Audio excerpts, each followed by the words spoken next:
Hi, welcome to Pizzo's Perfection. This is an AuthorTube and WriterTube channel. We also talk books and all things literature. My name is Robin Pizzo. I'm so happy to join you once again.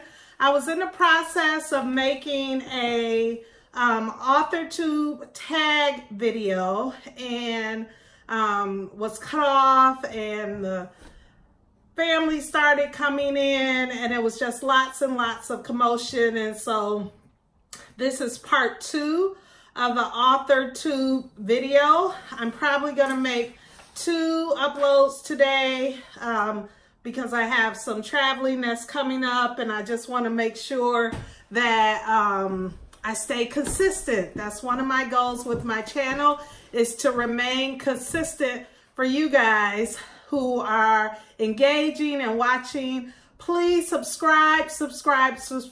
I know that that's a rarity, especially for us over 40 and refined folks who may not have grown up so much with YouTube, but it really is important for you to subscribe and to log in so you can comment. I would love to hear your thoughts and your opinions, any questions that you might have on my writing journey. My goal is to become a published traditional author as well as published self-published author. I would love to hear what you are writing, what your thoughts are about sharing your stories, how you plan to share your stories, so that we can win together. That's the whole point of this vlog, is to encourage one another and inspire one another in winning together on this journey to share our stories. So I want to dive right in. I try to keep my videos 20 minutes, kind of going over a little bit, but hopefully it's good content. But I want to dive right into where I left off. And one of the questions was, what authors have inspired your writing the most? And I talked a lot about Jaqueline, Woodson, Walter D. Myers, and Linda Sue Park, and Nikki Grimes. And I would consider all of them within the YA children's literature realm. Who has inspired me most in adult literature right now is Beverly Jenkins. Beverly Jenkins. She is a historical romance author. She also does contemporary romance, and she has a long history of writing for Avon and different, Harlequin, I think, different top publishers. And just her work is just amazing. It's just wonderful, beautiful work, historical fiction. It's romance. It's definitely romance, but really great. And I think I've said that before on here. I have some other favorites that I just love. Their pacing, the speed of their books. Kimberly, I have to pull her. I'll pull one of her books. But she does Christian, inspirational fiction, contemporary, realistic fiction. I want to think her name is Roby, maybe. I love her work. Brenda Jackson, I love her work. I love, Adrienne Benedetti, I think. Queen of the Big Time is her title. So just lots of authors. I love books. I love stories. I love books. And so just tons out there that I really am engrossed in and love. Lawrence Welk. Some of these names are slipping me. It's been a long day. It's been a productive, good day, but it's been a long day. And I taught a lot of these authors, and they're just, names are flying away. But I'm definitely going to do favorite authors, just one that's just on favorite authors and what I've gained from their work and what I've learned about from their work. Do you schedule your writing time or write whenever you can? Do you schedule your writing time or write whenever you can? For me, what's best is for me to schedule my writing time. So when I'm right in the midst of a work in progress, a WIP, work in progress, that time is scheduled. I try to do a 5:30 a.m. wake up, and by the time I get my tea and get the crust out my eyes a little bit, sit at my table. I'm ready to go around 5:45, 6 o'clock is at the latest a.m. and I will write guaranteed an hour to an hour and 20 minutes. That's usually, I do a method because I'm not someone who can turn off the editing. It's just not in me because I was a teacher for so long and edited so many papers. A lot of people say, oh, it's great to just write and don't edit until you're done. That's not my style, and I don't believe there's one style, one way to get the words on the page. So what I do is sort of the method I've learned from Jerry Jenkins that works best for me. And he wrote the Left Behind series that sold over 100 million books, but he also has a writer's guild. But one of the things that he teaches is that you write, and then each day you just go through your writing, and then each day before you start your next new process of writing, you revise what you did the day before. That really helps me. It helps me get back into the story. It helps me be able to see where the story is headed. Even though I'm a pantser, I still am able to figure out where the story is trying to lead me to. And it helps me sort of get out that itch of needing to make some corrections. So I always go back, revise a little bit on a surface level, and then dive back into the story. And that is scheduled and planned. And then when I do revisions, I'm all over the place with revisions. It's not so much planned. I might do a page or two driving in the car to a game, a page or two at a game. I might do a page or two, you know, in between meetings. I might do a page or two. It's just all over. And I'm not crazy about my revision process. I'm learning though, and I have a new resource that I'm using that I love so much that I'm going to buy several copies of this resource and do a giveaway on my channel, And so of this book, I love this book, and it is really helping me sort of define my revision style and help me figure out how to dive right into revisions and not feel like I'm slowly slugging along, because that's just how I feel. I feel like it's so tedious. And some days I feel like I'm just moving this word to here, and then 5 minutes later I move the word that I moved here back to here, and then 5 minutes later I move back again. It's not a process that I enjoy at all. And even though I see the work improving, I just feel like I could be so much more effective and efficient if I had a real process to it.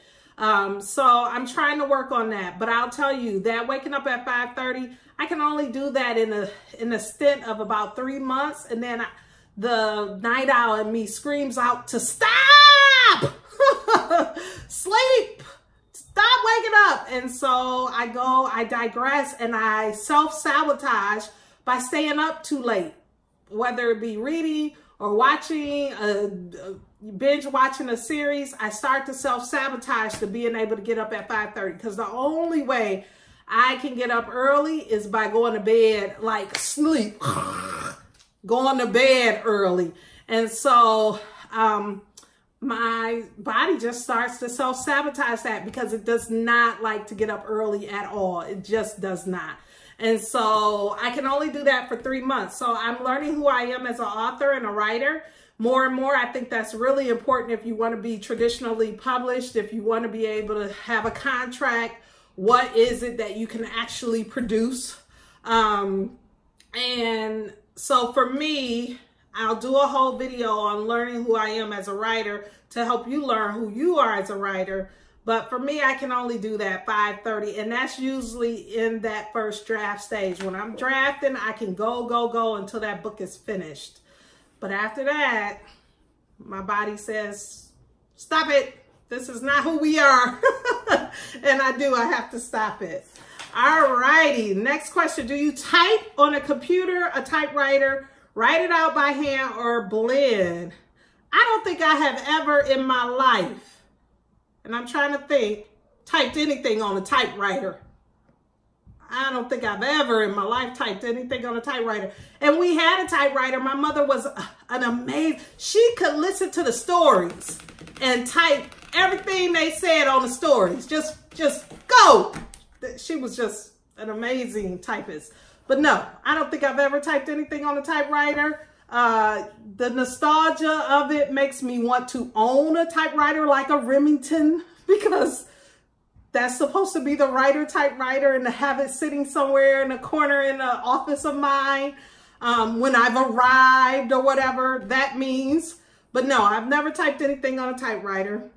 I do write a lot by hand, a lot. The very first story I ever wrote that was YA or that was a novel length was by hand. Filled up like 2 or 3 notebooks, and it was by hand. And I think one of the big flops of it was then I had to transfer it all, and I couldn't read my writing. I couldn't read all my dictation. The whole idea of being able to go back and revise the next day just was crazy. But I do start, and if I get stuck on a story, I will write by hand. If I need to, if I'm out and about and I don't have my laptop with me, I'll write, I'll longhand something. And it always gets me going. If I have a pencil in my hand, I can flow. I can flow. Now, whether that turns into something that I can actually produce into a novel, a full manuscript, that might be something else. But I can flow. I'm just a natural writer when it comes to pen and paper. But most of my drafting of actual manuscripts that I plan to push out there through submitting and querying is on a laptop. It's going to be on a laptop. And I do print off, and this is another one of those quirky revision processes that I don't have really in place, but I will print off and go through and make revisions and edits. But that's even difficult for me because I'm writing all along the sides and up on the top and on the back of the page and drawing arrows and numbers 2, 3 to say this sentence goes here and this sentence goes here, move this here. And the process is not pretty. It's not pretty at all. The process isn't pretty. But I do love paper and pencil. Most of all of my poetry is written pen and paper, almost always. And then I will complete a whole collection pen and paper and then revise on as I transfer. And that's just because it's sparse and it's, you know, it has brevity to it. So it's not so long and lengthy for me to be able to do that. Children's book, picture books, I can do pen and pencil.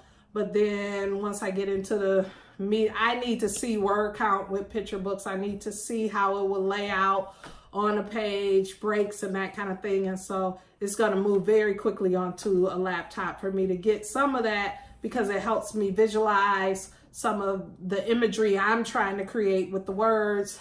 And so that's part of my process. The next question is, what are you most looking forward to now that you're a part of AuthorTube? The biggest thing I'm looking forward to is sharing the learning, encouraging, inspiring others to write your stories, to help you write your stories, to keep us all in the fight, to tell our stories. I've said it over and over again on this channel. I think everyone's story is important and everyone has a story, and there's room for everyone to be able to share those stories, and whatever it creates, financial gains or fame, or just to bless somebody, one person, to say, wow, that story touched me, or I could relate, or you shared what I've been experiencing, is so powerful to me. It's so powerful. Stories have done magnificent things for my life, magnificent things. And I just want this to be a space and a place that's safe for everyone to be able to dream big about sharing their stories, writing their stories, publishing their stories, selling their stories, seeing their stories on the big screen, whatever it is that you might dream or have ambitions about regarding your stories. I'm all here for that. I'm all here for that. I just love that so much. And I'm a goody two shoes. So if you are out there to put some filth and some yuck and all that in the space, just don't come to my channel. Don't come to my channel. Don't make me take off my earrings. Don't make me get the Vaseline. Just don't come to my channel, because I'm all light and love and laughter. That's what I'm about. And so those are the type of stories. And yes, I know that there's trauma in the space. A lot of my stories are traumatic.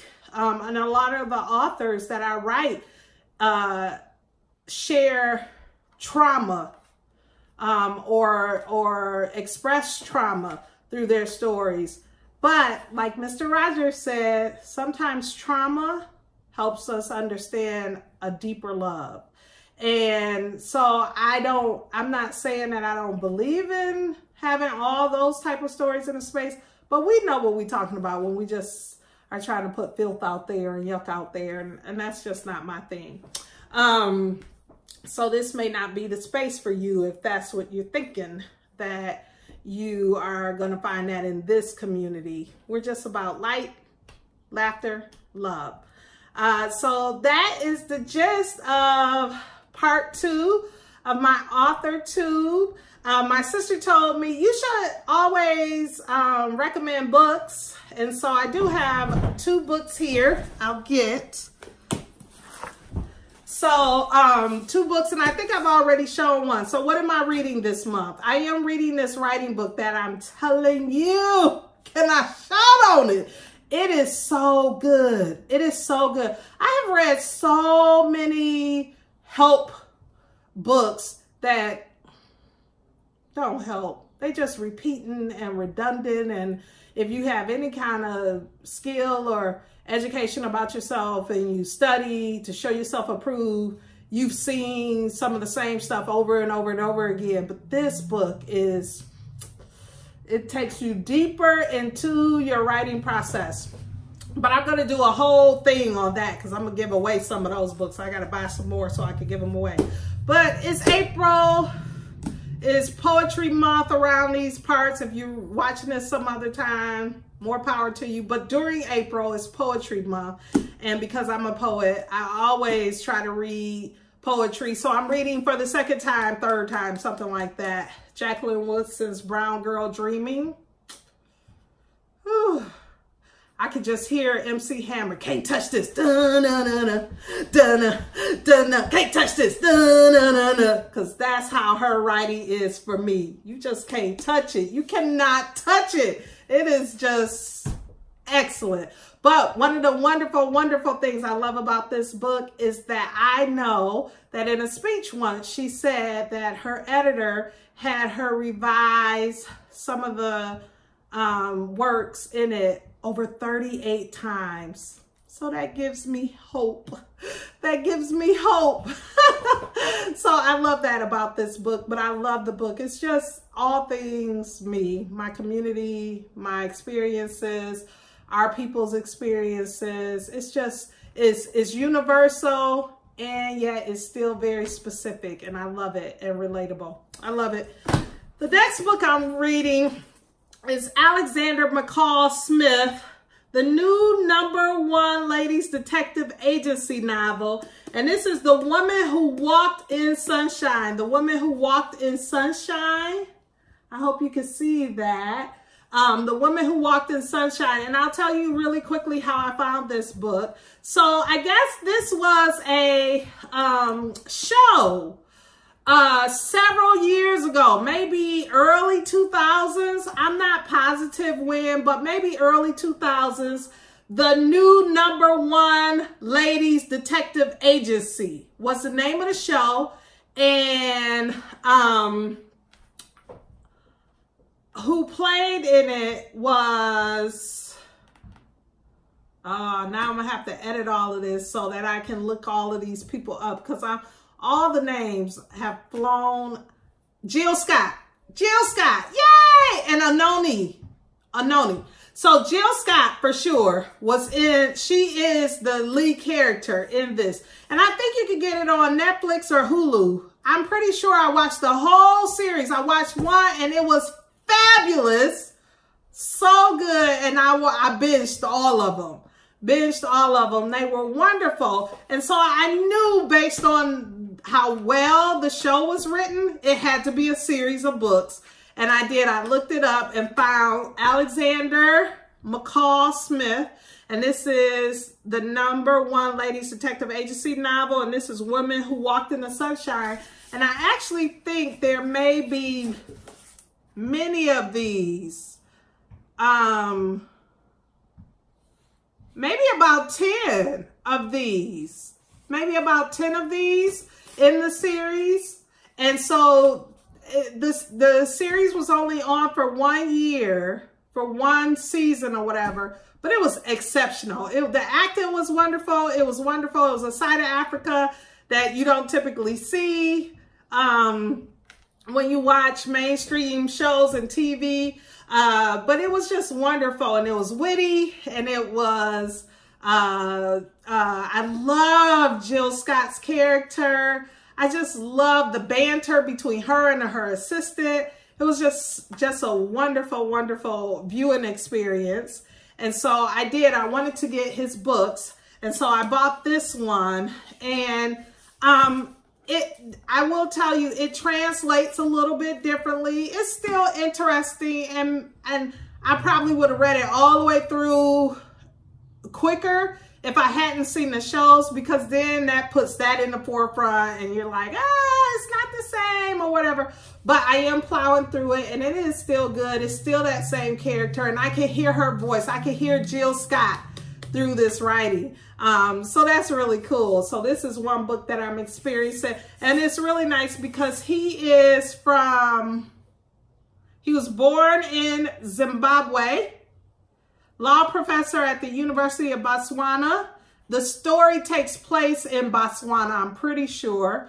And so I like starting to explore beyond my North American shores, authors beyond those shores that aren't just, the classical canon.